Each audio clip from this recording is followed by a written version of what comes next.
Le 15 mars de l'an 44 avant Jésus-Christ, Rome retint son souffle. Depuis des mois, la ville éternelle vivait sous la domination de Jules César, vainqueur des Gaules, triomphateur des guerres civiles. Il avait franchi le Rubicon, écrasé Pompée et ses partisans, et s'était fait nommer dictateur à vie. Pour le peuple, il était un héros, un père. Pour les sénateurs, il était devenu un tyran. Depuis des semaines, la rumeur circulait dans les colonnes du Forum. César voulait se faire couronner roi. Or, Rome ne voulait pas de roi, pas après Tarquin, pas après 5 siècles de république. Alors, dans l'ombre des temples et des portiques, un complot se tissait. Une quarantaine d'hommes, des sénateurs, des patriciens, décidèrent qu'il fallait sauver la République, coûte que coûte. À leur tête, Cassius, rusé, et Brutus, tourmenté. Brutus, presque un fils pour César. Brutus, qu'il avait élevé, protégé, aimé. La date fut fixée,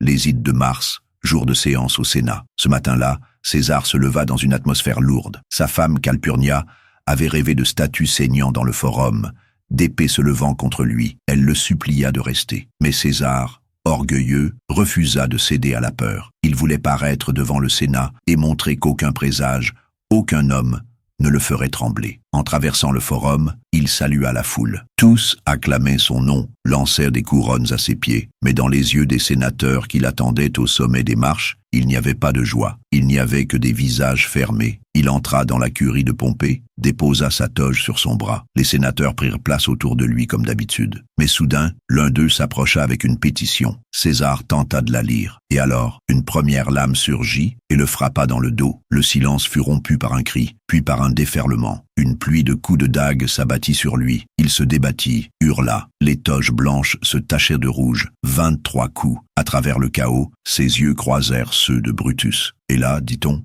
il murmura, « Tu quoique, Phili, toi aussi, mon fils ?» Il tomba au pied de la statue de Pompée, inerte, son sang se mêlant à la poussière des dalles. Les conspirateurs, croyant avoir sauvé la République, levèrent leurs mains encore couvertes de sang. Mais la rue ne les acclama pas. Le peuple aimait César. Et bientôt, la colère gronda dans la ville. Des émeutes éclatèrent, des guerres civiles recommencèrent. En croyant préserver la liberté, ils avaient précipité la fin de la République. Rome deviendrait bientôt un empire. Aujourd'hui encore, dans les ruines du Forum, certains croient entendre, portés par le vent, une voix grave murmurer « Même les plus grands peuvent tomber ». Si cette plongée dans l'histoire vous a captivé, abonnez-vous pour d'autres récits incroyables du passé et laissez un commentaire. Selon vous, César méritait-il son sort ?